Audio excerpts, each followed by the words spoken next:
let's get this rocking and rolling. So, welcome everyone to Dragon Thunder Talks. Here we are in June already. I can't believe we're in June already. I think everyone's saying that though, aren't they? Where's the year gone? Time's going super fast.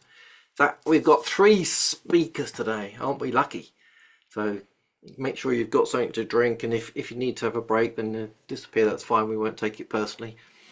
So, our first speaker. She calls herself the Dragon Doula, which I think's a lovely title.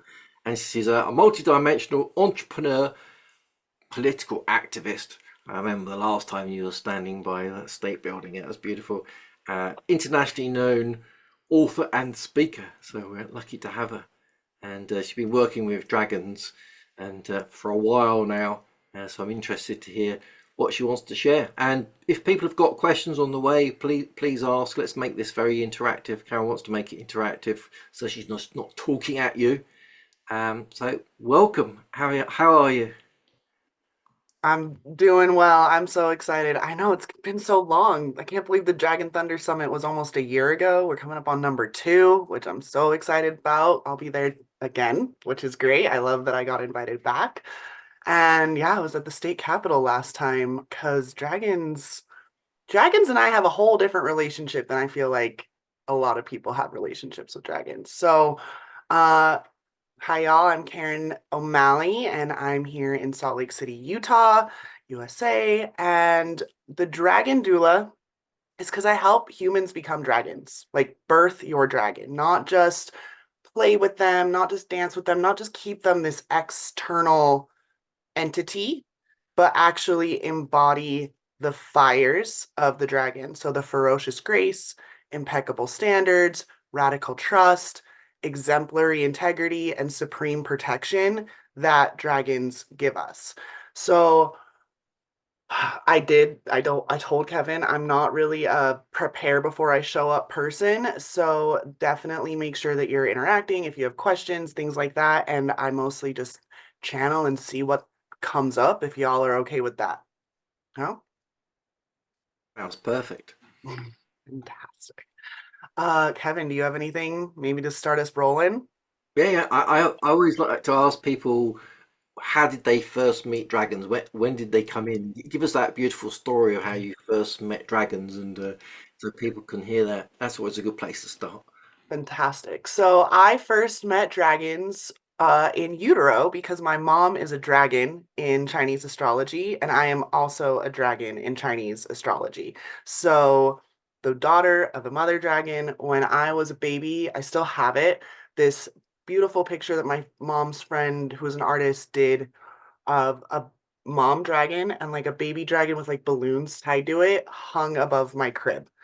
And my parents were always really into medieval, King Arthur. We went to so many Renaissance fairs. I just went to a Renaissance fair last week. Like, I'm still so into medieval stories. And I was never taught that King Arthur was a myth. I was taught that it was real. So, a lot of things that were mythology to other people, I was taught it was history. So, dragons are just a part of all of human history, and they just were always around, literally always, for as long as I can remember.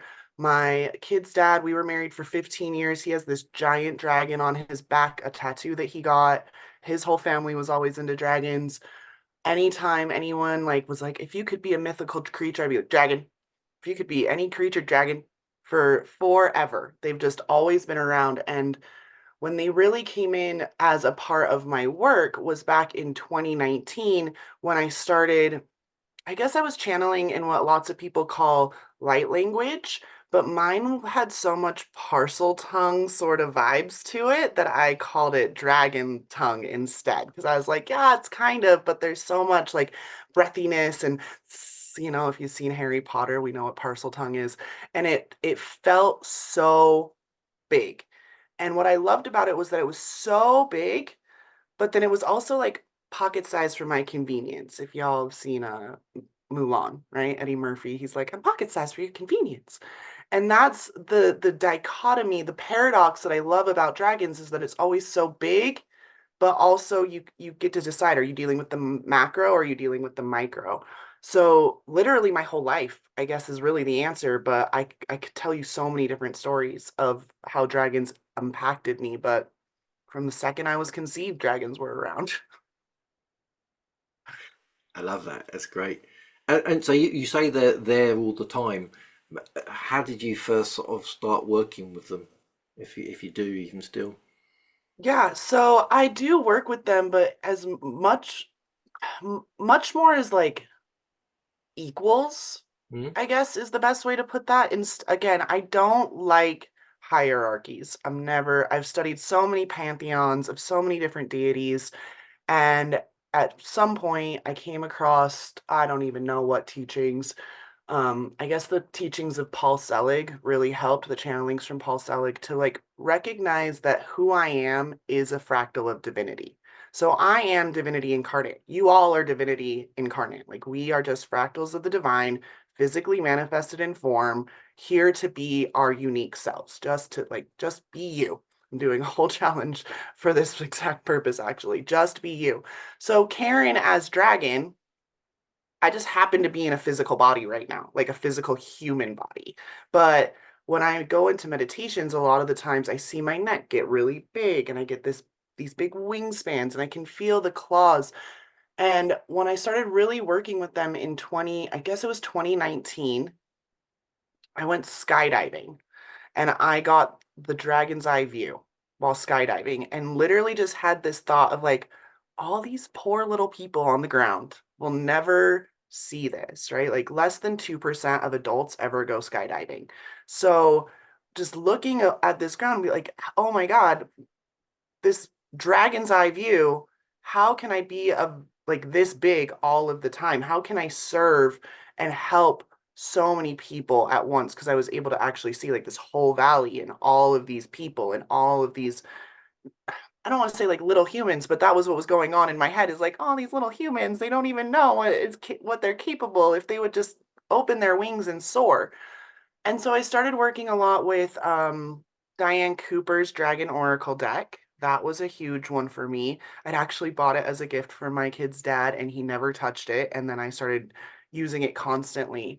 And then I started doing these bespoke dragon invocations, which were, again, it was like activating people into their dragon selves. This is where the Dragon Doula idea came, was that I wasn't helping them do anything more than like take the egg off of their face, like the shell, like everyone's just walking around like half a dragon with like a shell on their head, not recognizing that they're like really a dragon, and bringing them into their unique frequency using the dragon tongue activations that I was doing and helping them connect to different parts of themselves and what planetary system are they from. And I was taking all of the knowledge that I have. Again, I've been studying astrology my whole life. I've been studying astronomy my whole life. I had a very weird witchy pagan mom and a very logical, like, Star Trek nerd dad.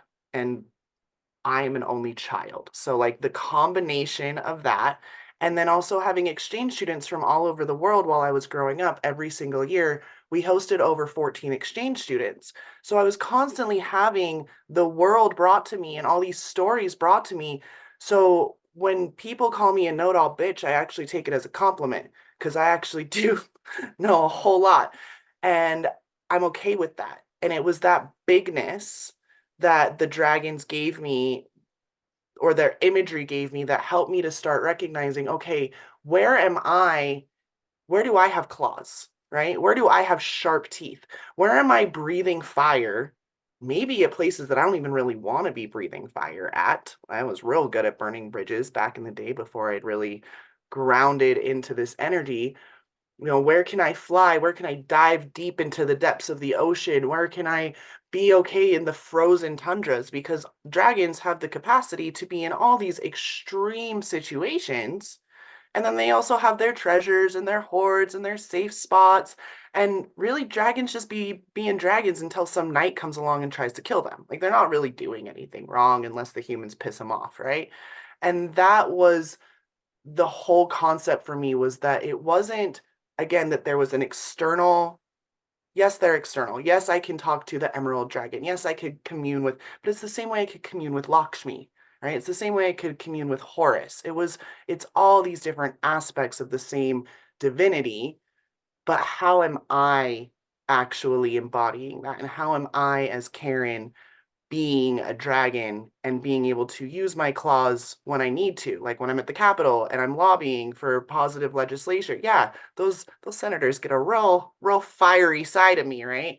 But then there's those in my inner circle that know that I will protect them at all cost, and that I will come to them if there's something going on, a communication thing, and I might seem ferocious, but it's because I'm so caring and so graceful and so loving. There's all these paradoxes that you can play with when you think about dragons, and then how you yourself embody that and show up in your daily life, knowing that at any time you could, yeah, astral project and go fly around the world if you wanted to. We all have that capacity. It's not it's not special, I guess is what I'm saying. Like, it's not that like dragons need to be put on some pedestal. It's that you need to open your fucking wings, excuse my language, and fly to their level and like go actually hang out with them and stop being like, oh, I got this download from the Black Diamond Dragon and she's just so big and so much better. No, she's your equal because you are her. She's just a reflection of you. Yeah, makes sense. We liking that? It makes sense. I'm liking it. How do I see dragon riders? I mean, my boyfriend's a dragon rider on a regular basis.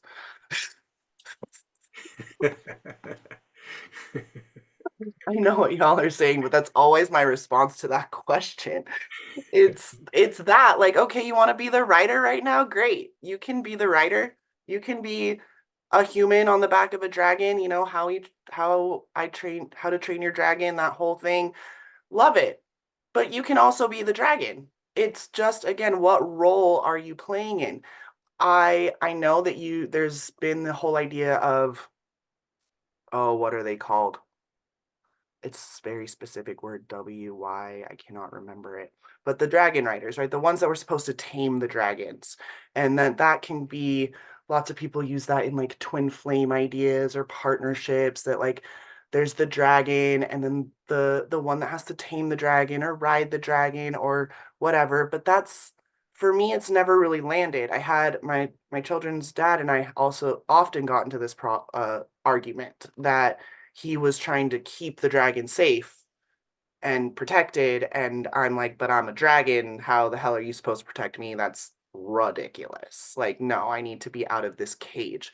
So, dragon riders, I think if you can really connect to a partnership, right, then you can allow someone, again, someone to ride you on a pretty regular basis and be okay to submitting to that.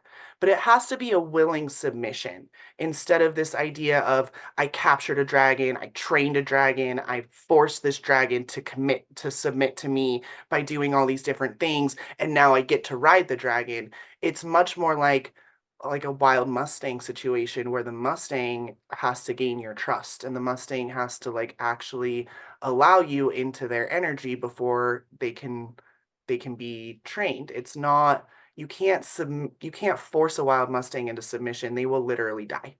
They would rather die than be your bitch. So when you come to the idea of a dragon rider, why do you want to ride a dragon?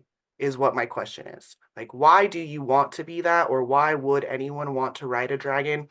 And I always come down like, I'd much rather be a dragon than ride a dragon, because if I pissed off the dragon, she could just like buck me off and then I'm free falling in the middle of nowhere and I'm dead.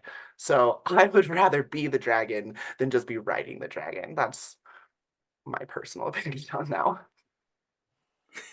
I love it. Anyone got a question you want to ask? Keep this rolling. Don't be afraid and don't bite. Well, sometimes I do, but not hard. I have a question. Yeah. I'm loving all of this. I see you now. I've deeply integrated with my dragon. Diana Cooper's deck is amazing. Mhm. And I came up to like contracts that I'd made as a dragon Mhm. that were soul contracts Mhm. that have been following me through lifetimes.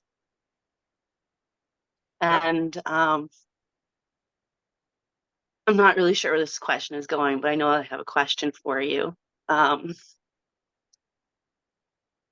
So I had a relationship with another man who was a dragon.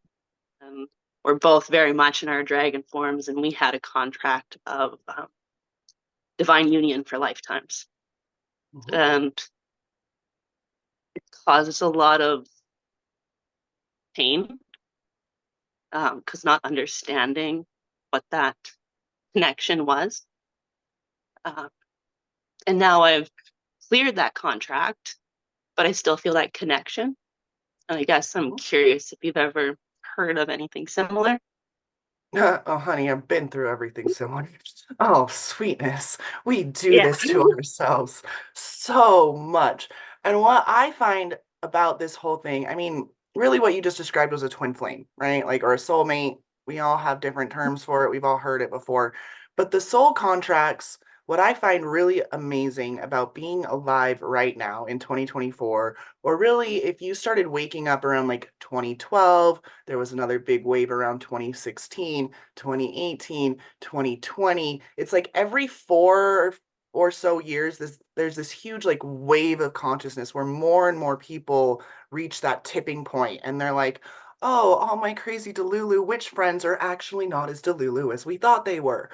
And what I love about that is that we're choosing to rewrite the rules, right?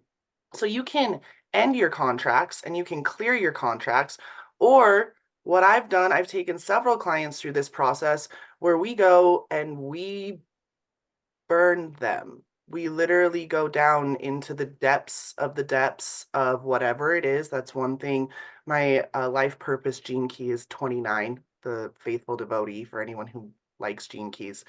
And that means that Mhm. I'm the depths of the deep. Like I go down there willingly. Let's go strap it on and find the shadows and find the darkness and go as deep as we have to into our past incarnations, our intergalactic incarnations, wherever it was that we originally did that. And instead of just signing it and clearing it, burn the motherfucker. Like, be done so that you don't ever have to deal with them anymore because it's not serving us at this juncture when we have such a high concentration of beings shifting into that higher consciousness. A lot of those contracts were because we were free floating. We're in these dark ages and we need that one person who sees our light, right? We needed them in during the witch burnings to keep us safe or whatever it was. Like we needed them back then when like most of the globe was still not awakening. But now that we know that the point of all of this is to ascend Gaia, we're helping her ascension, the soul of our planet, the dragon of this planet, help her shift into higher dimensional spaces, help all the beings on her also shift into those dimensional spaces. We don't need as many of these soul contracts that we used to. And yeah, we thought like, let's sign it for all time and all eternity in the third dimension. But we're shifting into the fifth dimension. So we don't need third dimensional contracts anymore. So with the couple of experiences I've had, again, my kid's dad, we've known each other since we were 12. And that contract has to be rewritten on a pretty regular basis because of all of the different ways that we've incarnated together. I had a very intense twin flame situation during the pandemic that changed everything, and I had to go in and burn it. I had another really intense contract with a man during my divorce. That was, again, all of these different kind of breadcrumbs. But what I realized is that all these men in past lives have been my keeper, going back to the dragon rider thing, right? I've willingly given them some of my power because at the time it wasn't safe for me to be in my full expression. But here we are in 2024, and I'm a grown ass woman. I don't need no man, is sort of the vibe that we all get to have now. And we get to incarnate in that without needing those contracts. Like my current partner, my boyfriend, he and I don't have one of those. It's really awesome. Like we've known each other in past lives. Our charts are really similar, but there's no like contract. It's like, okay, well, we're ascending. You want to do the ascension with me? That sounds like a kind of cool party. You want to do that right now? Right now, right? There's not this like, where's it going to go? All of these other things, which is what we talk about when it comes to being present, right? And being here and knowing that it's only this present moment. Past life contracts, past lives, they're all occurring actually simultaneously. So can you allow yourself to get that big and go into your Akashic records and go into those planes and decide, I don't need a keeper anymore. And I don't need to keep anyone else. I get to be fully and completely sovereign. And if people want to join me for this chunk of the journey, great. But we're not contracted. We're not bound. We're not tied together in any sort of way. Does that help your question, Chantal? Yeah. Wow. Yeah. Yeah, that was amazing. Thank you. You're so I followed a welcome. lot of that and just a little bit more that I was missing. It Fantastic. feels so freeing. Yeah, it is. That's what it is. It's In a about relation, liberation. to be in a True relationship liberation. without a contract. It's just Yeah. like a breath of fresh air. Yeah. Fantastic. Yeah. Thank you. Thank you. You're welcome. Let me see. Da, da, da. I'm going to scroll back up. I saw some questions pop up. Hold on one second. Oh, someone's on Orb. I love that. Orbies. There have been twin flame cutting cords. Funny thing is, I'm now able to be friends. Yep, my twin flame happened in the lockdown. Lots of us had to do it during the lockdown. It's real interesting. Someone's asking about new to dragon energy. Where did dragons originate from? Were they, yeah, source. I'm gonna go roll Sophia codes on y'all for a second. How many of you know the Sophia codes? Anybody know the Sophia codes? Because it's a real good one. I had a really beautiful moment right before lockdown happened in 2020 where I got to go to Kaya Ra's event in LA. And the message that I got during that was that Kaya Ra was terrified of the dragons and that she was going to stick around Ascended Masters pretty much. And we've seen that, actually, if you've continued to follow her. She continues to speak a lot about Ascended Masters. But in that book, she talks about how Sophia, which is the divine feminine aspect of divinity or Christ consciousness, that everything comes from dragons, that there are two Mother Sophia dragons, and that everything is birthed from the heart womb. So my business is actually called Heart Womb Leadership for this reason, that we are all leading from source. You are either a part of the all, and by the all, I mean you wouldn't have any concept of all these different little screens. There's no concept of I or you when you're with the all. It's just the all. And then once you choose to fractalate to become whatever in all of your different lifetimes and you have to pass through the heart womb of the Sophia mother dragons. And then here on planet Earth, you would have passed through the heart womb also of Sophia Gaia, the dragon whose energy encompasses the planet. So the answer to where does dragon energy come from, it is energy. Like, it is source energy. It is the Kundalini double helix. Like, it's the oldest of the magics. It's the oldest of all magic. Anyone who says other magic, I promise you it still came from dragons to begin with. Because, and I'll tell you why. Who here is a word nerd? Let me know if you guys are word nerds, because I am a word nerd. I love etymology more than anything in the whole world. So without looking it up, does anyone know the etymology of the word dragon? Anybody? No? Okay. So the word dragon, broken down, so word dragon, large serpent. Okay? We can agree? It's a large serpent. There's no specifics to wings or anything. It literally is just large serpent. Now the word large can't break down any further in any sort of etymology at all. Like, it just is. Large just is. Large, small, right? It just is. So the word serpent then can be broken down into clear light.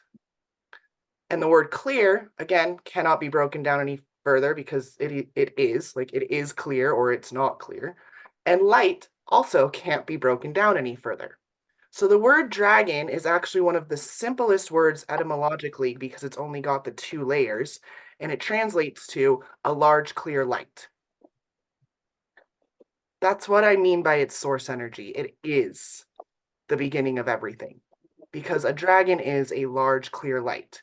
You shine as bright as you can to hopefully other people see you, and hopefully that light is bright enough that they can come and just, I talk about often that people come and plug into me and that I'm like a giant power source and that they're filling their batteries because I can't run out. I'm plugged directly into source. I'm tuned in, I'm tapped in, I'm turned on so vibrantly that I attract people, and sometimes I'm blinding. Sometimes I'm so bright people start attacking me and they want to douse my fire and I'm like, ah, you're cute.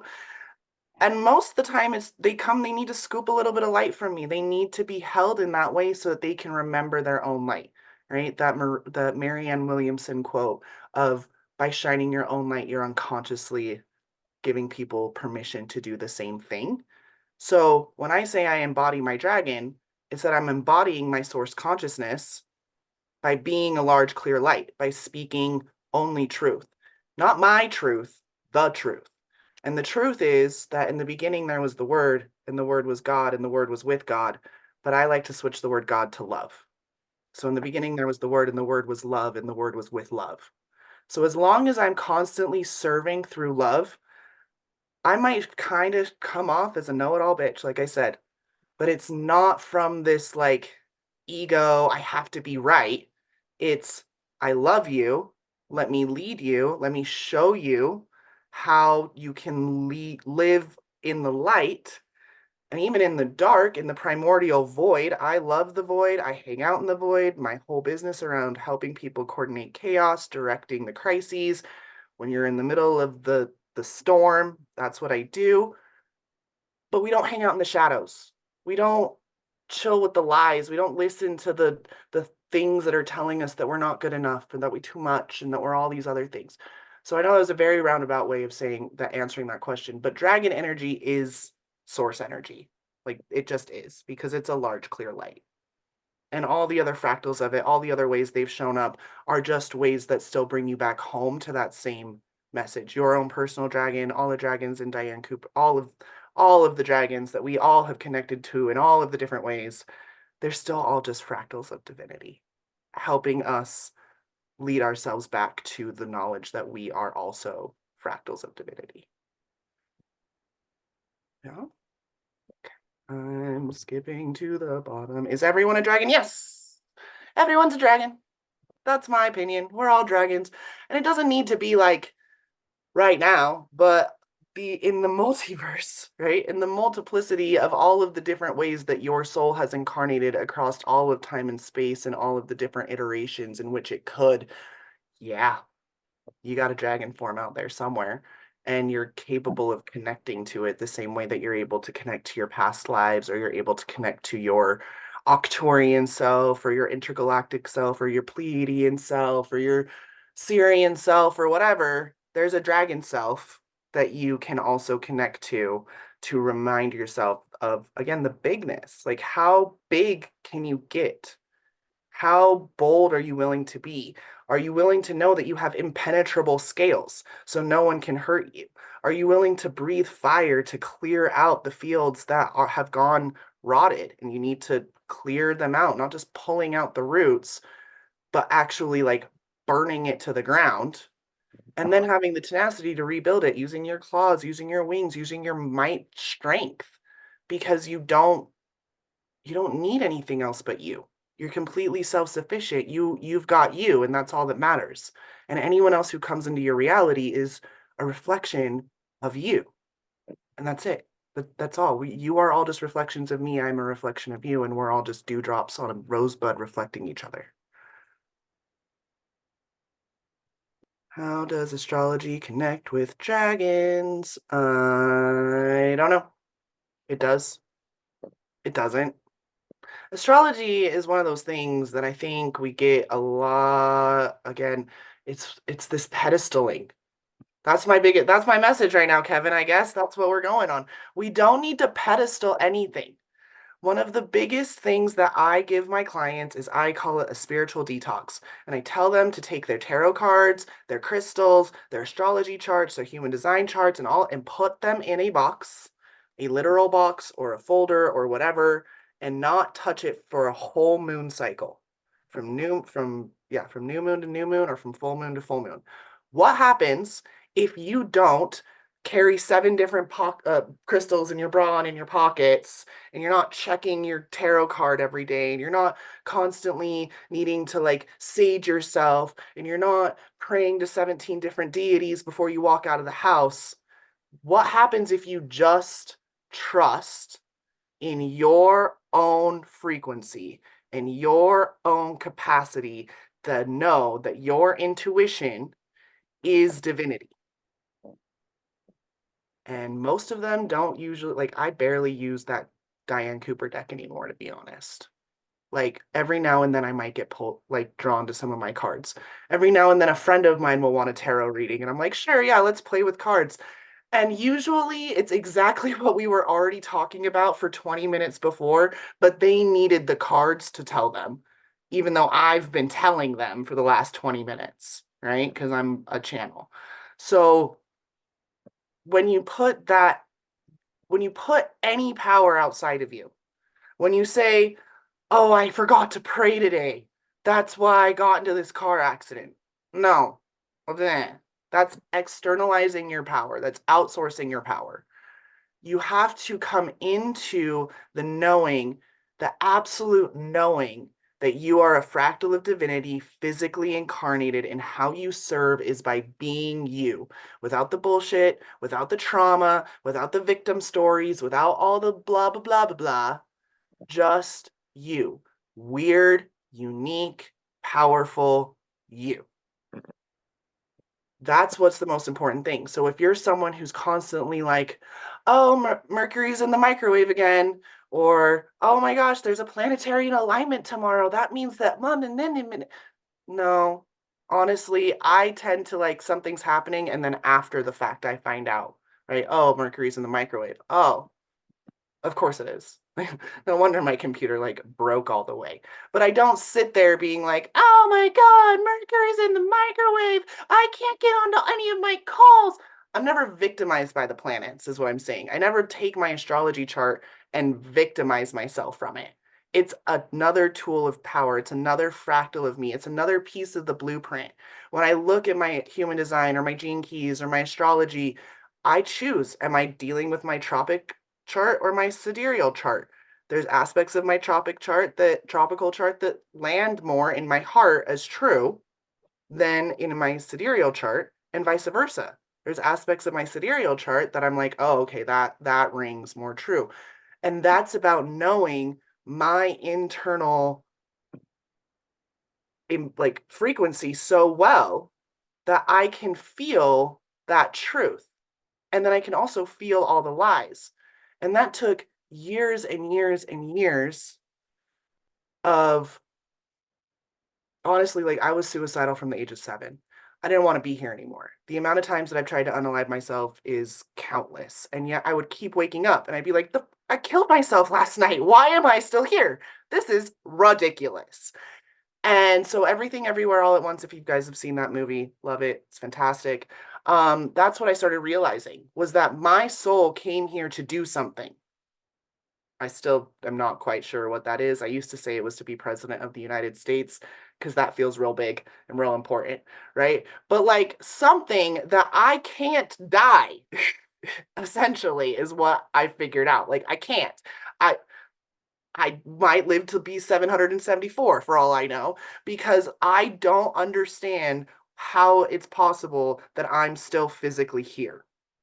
But what I do know is that back then I was carrying all this extra weight. I loved my victim story. I loved talking about how I was abused as a kid and how I had this thing and how I was abandoned. And then, oh my God, I had an autoimmune disease. I was diagnosed with fibromyalgia when I was 21.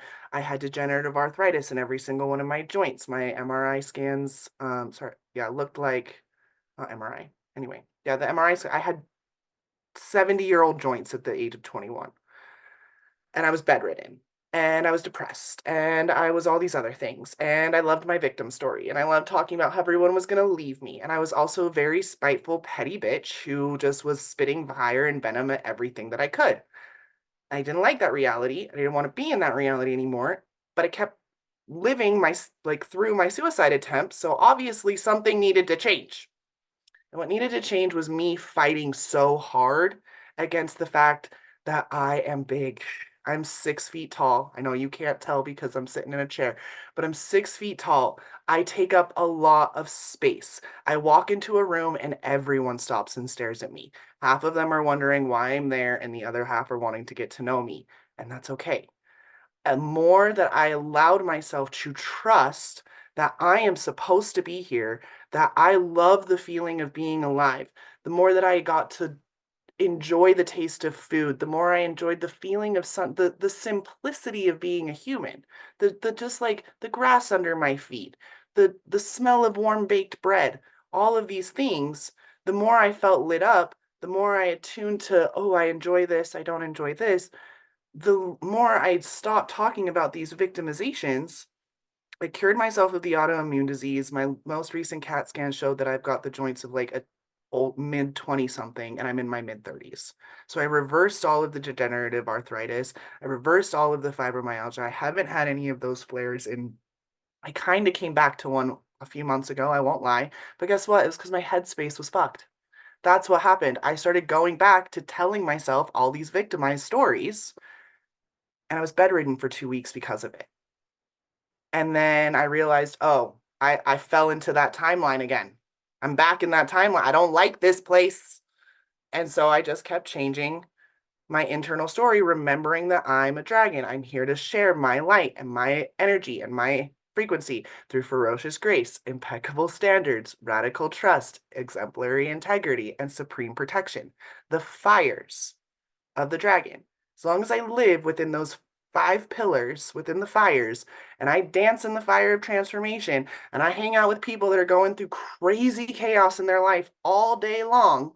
I do this whether or not I was getting paid for it, and it's real cool that I get paid for it, but I promise you, every person in my life, they find me when they're going through a transition. They find me when they're going through a moment where they are at their absolute darkest, the place that I know so well. And I say, hey, honey, I got a lantern. You want to get through here? I know. I know that what you'd rather do is opt out, but I can probably promise you that if you press that opt out button, you're just going to wake up tomorrow real mad that it didn't work. So let's not do that. And let's go this way instead. Because there's no point in trying to like force yourself into anything other than delulu till it's tralulu, honestly. Delusion yourself into any reality you want. That's all that matters. Love is the most important frequency. What about love? Love is the most important frequency. We say that, but on the scale, if you guys know the emotional scales of, have you seen this? Like where they like put the emotions and then how does it radiate? And it's like shame is really low, and then apathy or whatever, and then like love is up here. The emotion that radiates higher than love is authenticity.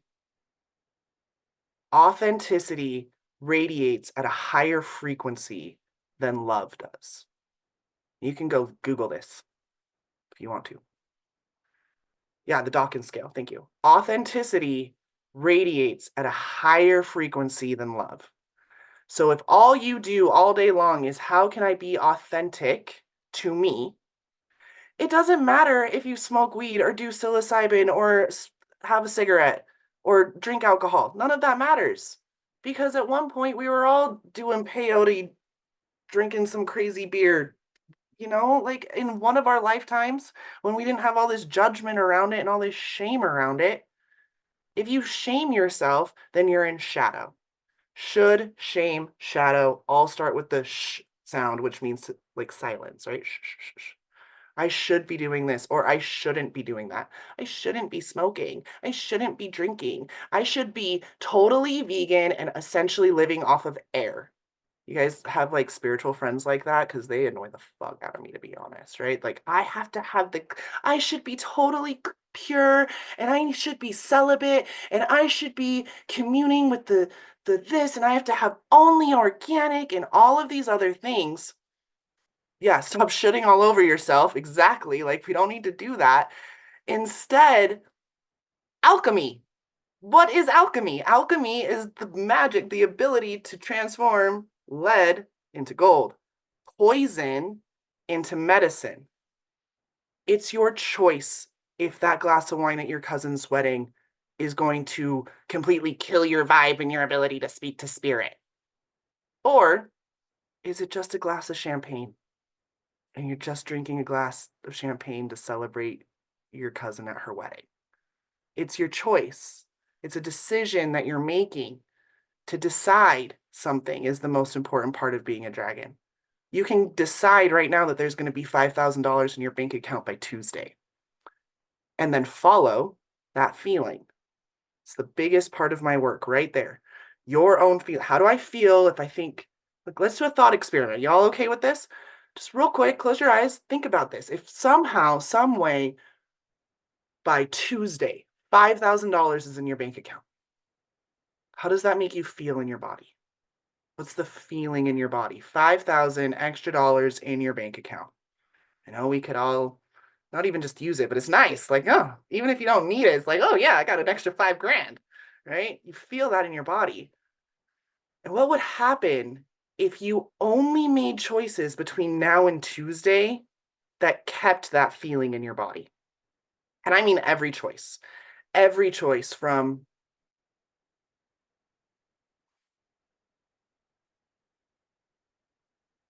no, I don't care. Okay. So,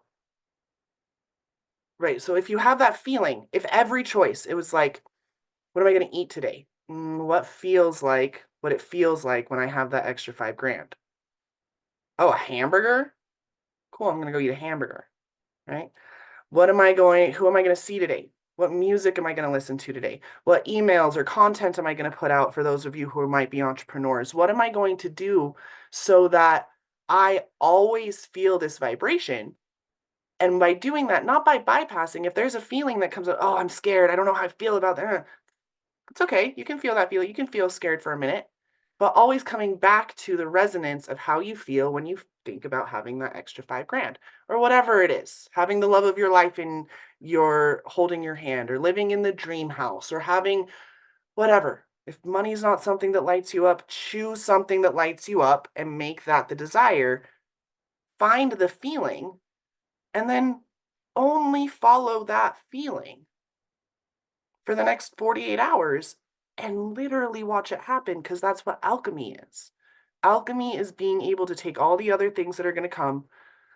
Your ex is going to text you, some client's going to do something, your mom's going to whatever, and you just being like, okay, nope, I feel real upset about that for 45 seconds or 90 seconds, I think is how long it takes for an emotion to actually run through your body. And then after that, you just keep moving and coming back to the resonant feeling of what it feels like when you already have the desire that you want. That's what it means to be authentically you, because who cares? Nobody else cares whether or not you have the money. It's none of their business. It's what you desire more than anything. You deciding that nothing else matters than what it is that you desire, and deluding yourself into believing that it's possible. 4 years ago, I was in an abusive marriage and very upset and suicidal. And now here I am, happy, free, successful business in my own house and all these other things. Anyone who logically was around back then said it was impossible. And I say it's impossible. Come on, let's go. I love impossible dreams because they're the most fun to like actually go for. Okay, I'm gonna look. Why do we have allergic reactions? Ooh, I love that question. Why do we have allergic reactions then? Density. It's just density. It's shadow again. Any of your physical things, it's attached to a belief structure. I know I sound crazy. Some of you are going to want to cancel me, and that's okay. It's because you believe you have a food allergy. you decided that you did. I know that sounds real rough and like unempathetic, but you're talking to someone who cured herself of multiple autoimmune diseases. And the way that I did that was by deciding that I didn't have it anymore and acting as such and moving as such and choosing to only move in a way. So instead of being afraid of the foods, right? I'm not saying go eat cashews and die. Please, if you have like a death allergy to cashews, that is not what I'm saying right now. What I'm saying is, how does it feel to not have the allergy? And then doing the work that's going to, and by the work, I mean moving in a way that's going to allow you to continue to feel the way you feel when you think about not having the allergy, and that will alchemize and eventually make it so you don't have the allergy. I've watched it with so many clients and so many friends. If you know anything about the work of Dr. Joe Dispenza, I was compared to him a whole lot before I had ever even read one of his books. And I think I've only read like a half of Becoming Supernatural. And by the time I got halfway through, I was like, nah, this is all the stuff I've already like known for years. I don't need a doctorate. I already get this. This is what I teach. But that's what it is. It's those people that have stage 4 cancer and are told they've got 5 weeks to live, and then they go in for their biopsy and the cancer is completely gone. It's the belief that the cancer could be gone and acting as such that allows them to heal. They decide they don't have cancer, and then they don't. I know. It's you want to fight me. I feel some of you being like, "Oh, I want to fight you." It's okay. That's okay. But the rule that I live by is no one and no thing has power over me. No one and no thing has power over me. Unless I let them. Let's go back to that dragon rider just for a real second, right? I'll submit every now and then, but really, if anyone knows anything about, those sorts of sub-dom relationships, the sub's still really the one in control. It's a whole other conversation, but like it's true. The sub is really still the one in control because the dom has to be watching the sub at all times and making sure that they're being taken care of and held. So the sub is still the one in control. So you still haven't really actually given all your power away. Why are we so okay? I love that. Hold on. I want to just go back real quick. Would you know how to cure fibro? Yeah.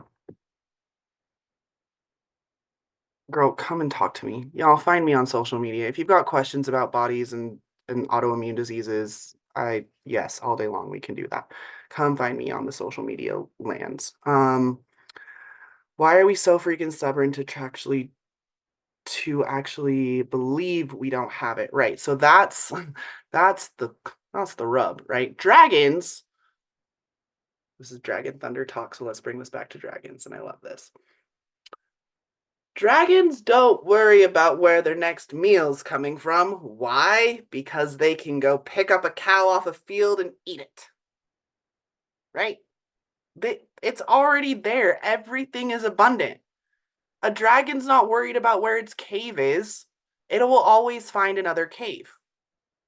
It's this borderline nihilism, okay? Where nothing matters unless you make it matter. And I want you to think about the word matter as like actual matter, right? Like E equals mc squared, energy is equal to mass times the speed of light squared. So matter or mass is equal to, let's see if I can remember this, energy divided by the square root of the speed of light.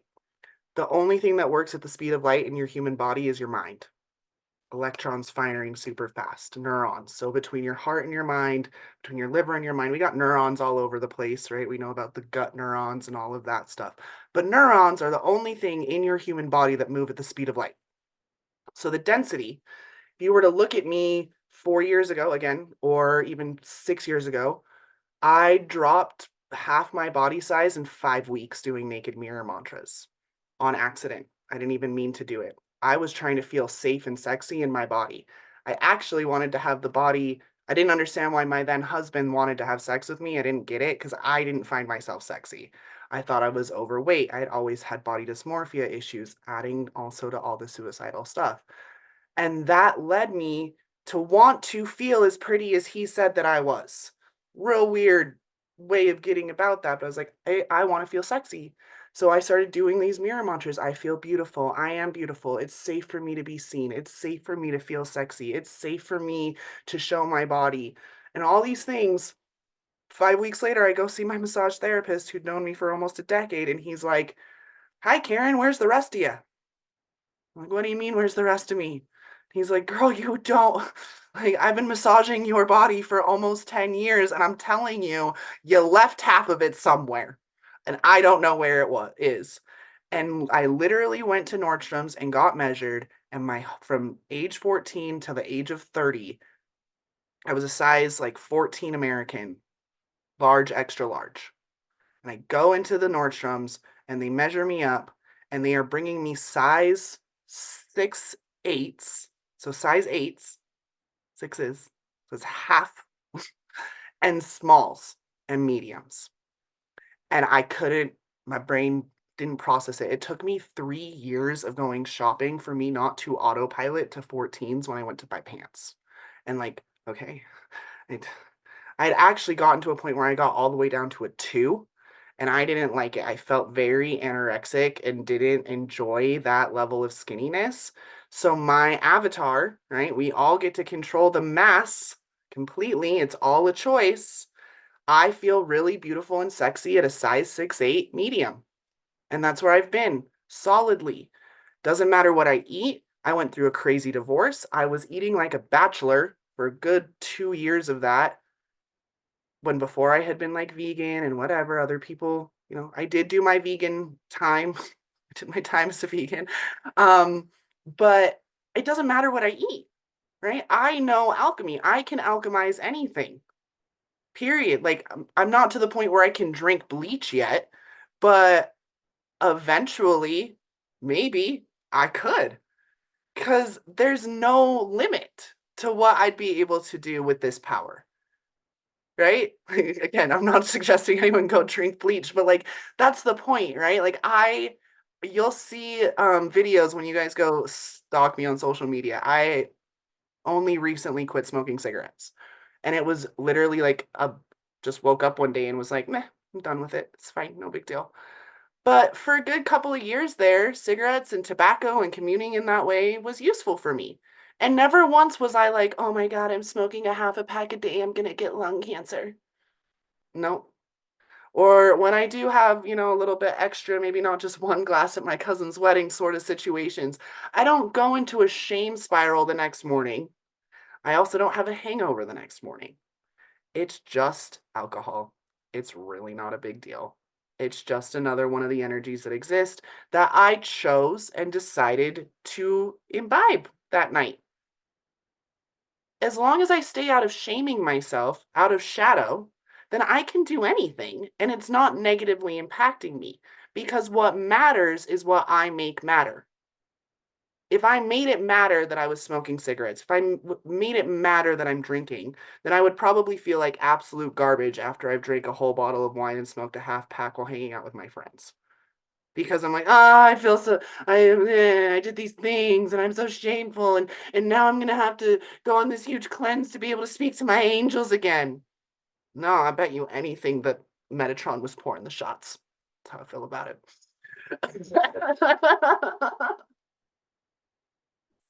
Really, though, like, what matters to you?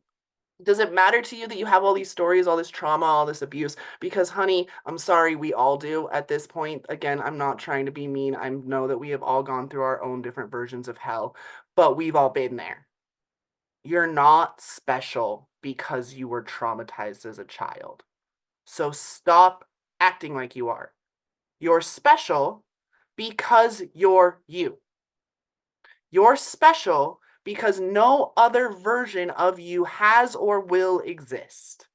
You're special because whatever hopes and dreams you have on your heart are yours and yours alone. And if you actually showed up the way that a motherfucking dragon would show up, you would have it already. And you all know this already. And this is not my way of shaming you. Please, God, know that I'm not doing that. But let's just all take a second to like know that if we actually showed up 100% like a dragon to all of the things, we would have that $5,000 in our account in the next 48 hours. Because a dragon would. A dragon would say, oh, I got to go get 5,000 coins. Cool. I'm going to go get it. And they do whatever, and they go on their quest, and they go fly around to wherever they needed to and dive into the depths of wherever and find Atlantis and find a giant treasure chest and find their 5,000 coins, and they'd go sit back at their hoard and they would just have it.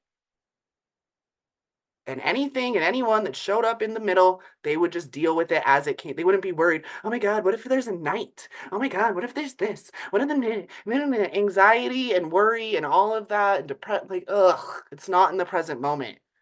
What's right here, right now is all that matters. And am I in alignment with the feeling that I have when I feel my lover's hand in my hand, or the 5,000 in my bank account, or when I'm in my dream house, or when I'm traveling the world, or when insert desire here has already happened? Because that's what you're really chasing. You think that when you have the $5,000, you're going to feel a certain way. Feel it now. And then only move from there.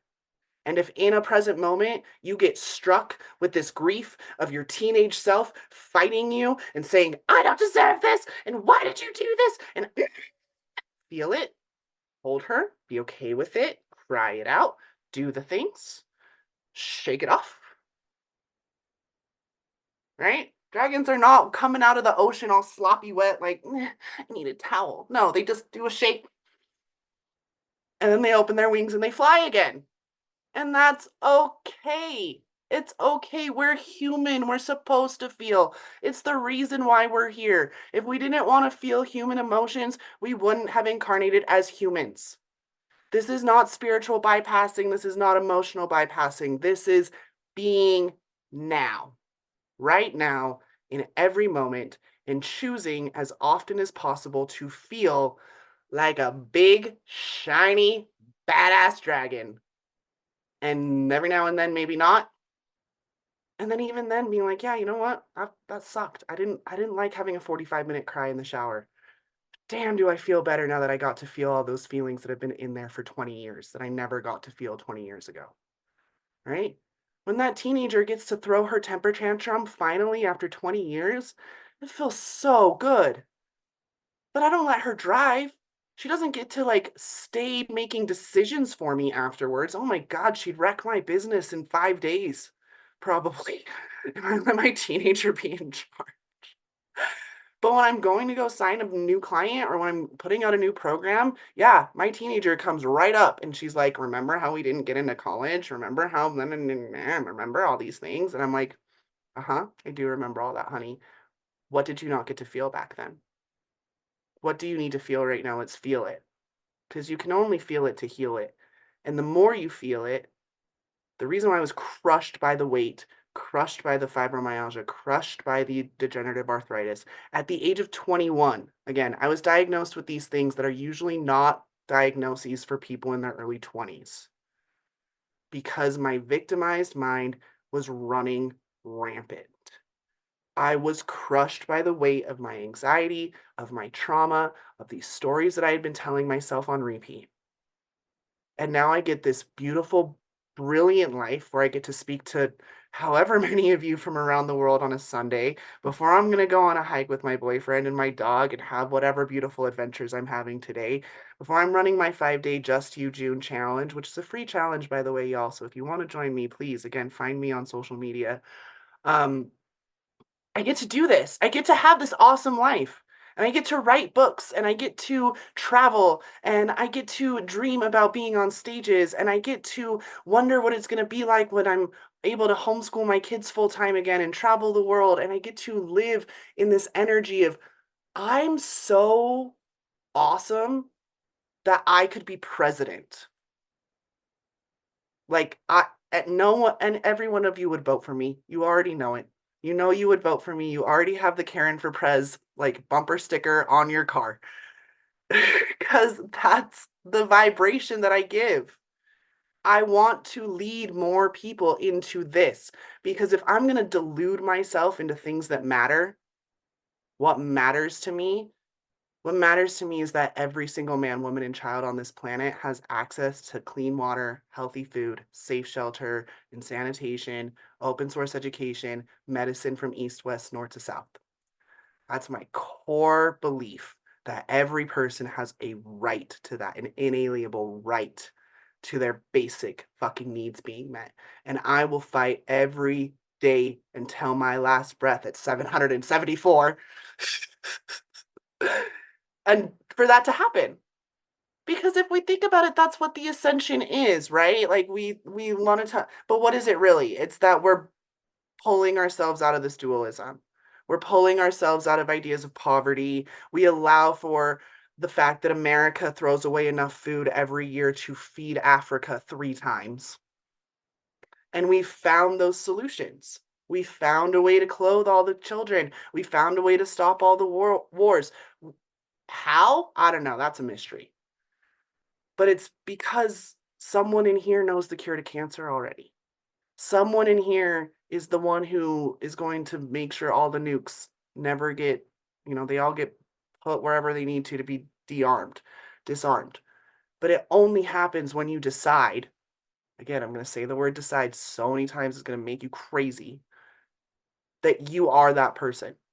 That your crazy delusional dream is the only thing that matters, and that no one and no thing has power over you, because you are a motherfucking dragon and you are source incarnated, and that is why you came to this planet at this time. And you have all of the lifetimes before to pull from. My last name is O'Malley. It was a chosen name, but she's one of my ancestors, Grace O'Malley. I don't know if you guys know about her, but she was the pirate queen of Ireland back in the 1500s. Real good friends with Queen Elizabeth, but it was a secret friendship. Shh, don't tell anybody. She's also one of my past lives. I knew from a very young age that she was one of my ancestors. My dad had told me, and I knew my ancestry and all of that, my lineage. But it was when I was deep in ceremony one time, deep in meditation, working on some money block stuff, that I found and came to know that she's also a past life of mine. And we often incarnate into the same bloodline because it's easier to pull that energy and that knowledge when you still have the DNA and the genetic coding inside of your bloodline, right? Wild. Like, okay, so when I got divorced, I changed my last name to O'Malley so that I could honor that. Like her badassery, my bigness. This woman almost became obsolete. They tried to erase her from history.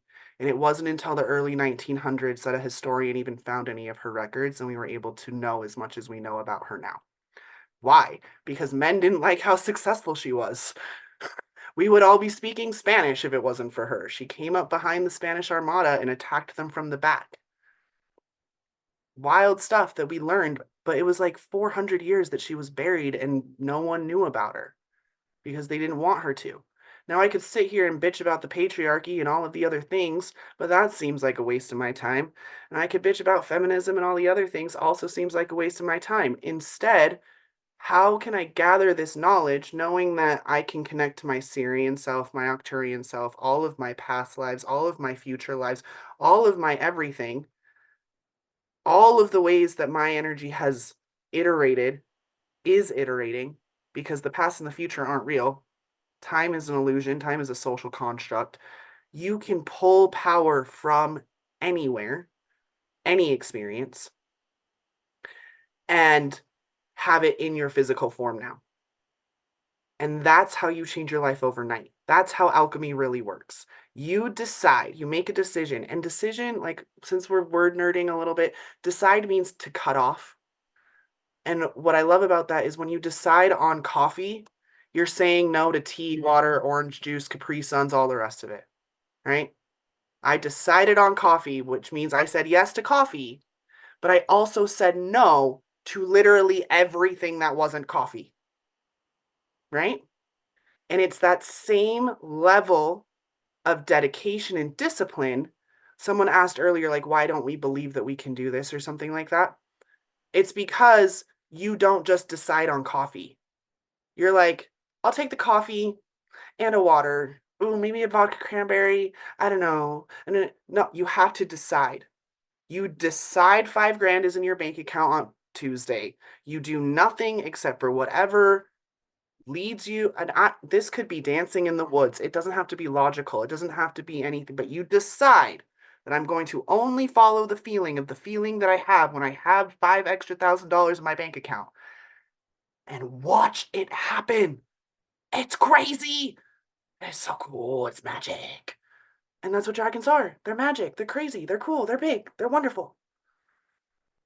Okay, that was a lot. How are we all feeling? Hi, Kevin. Authentic. I think we're realizing how authentic you are. It's beautiful. Thank you. Thank you. Thank you all for having me. This was so beautiful and fun. I'm going to leave.